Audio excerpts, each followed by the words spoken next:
അവിടെ കിടന്ന് എന്തോ കാണിക്കടാ? ഒരു ബെഞ്ച് കൊണ്ടുവന്നേരാ, പെട്ടെന്ന് കൊണ്ടുവരാ. ഇന്നത്തെ പരിപാടിക്ക് നാളത്തെ അല്ല. എന്നിട്ട് വേഗം വന്ന് അടുത്ത ബെഞ്ച് എടുത്തോണ്ട് പോടാ.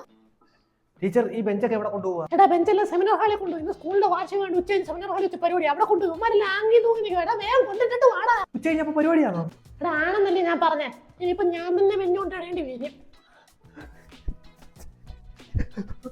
എടാ നീ എവിടെ പോയി കിടന്നാ? അഞ്ജലിയുടെ ബുക്ക് മേടിച്ച് വെച്ചിട്ട് എത്ര നേരമായി? അപ്പൊ ഹോംവർക്ക് ചെയ്യാൻ കൊണ്ട് കൊടുക്കണ്ടേ ഇത്? എടാ ഇനി ഹോംവർക്ക് എഴുതേണ്ട കാര്യമില്ല.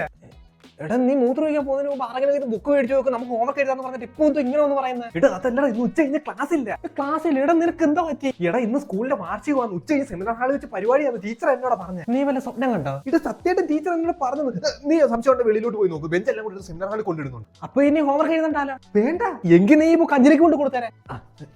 അഞ്ജലി, എന്റെ സുമേഷേ നീ കേട്ടോ, ഉച്ച കഴിഞ്ഞ് ക്ലാസ് ഇല്ലെന്ന്. നിന്നോട് ഹോംവർക്ക് എഴുതാൻ വേണ്ടി ആ ബുക്ക് ചോദിച്ചപ്പോ നിനക്ക് തരാൻ വയ്യ. എടാ ദൈവം എപ്പോഴും ഞങ്ങളുടെ കൂടാണ്.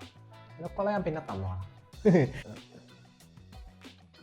ഒരറിയിപ്പുണ്ട്, സ്കൂൾ വാർഷികത്തോടനുബന്ധിച്ച് ഉച്ച കഴിഞ്ഞ് സെമിനാർ ഹാളിൽ വെച്ച് പരിപാടി ഉണ്ടായിരിക്കുന്നതാണ്. ഞാൻ പറഞ്ഞില്ലയോ? അതുകൊണ്ട് 8, 9 ക്ലാസ്സിലെ എല്ലാ വിദ്യാർത്ഥികളും എത്രയും പെട്ടെന്ന് സെമിനാർ ഹാളിൽ എത്തിച്ചേരേണ്ടതാണ്. 10ാം ക്ലാസ്സുകാർക്ക് ക്ലാസ് ഉണ്ടായിരിക്കുന്നതാണ്. മോനെ മഹേഷ്, എടാ നീ വിളിക്കുന്നതിനേക്കാൾ 1000 മടങ്ങ് ശക്തിയിലാണ് ഞാൻ വിളിക്കുന്ന ദൈവത്തെ.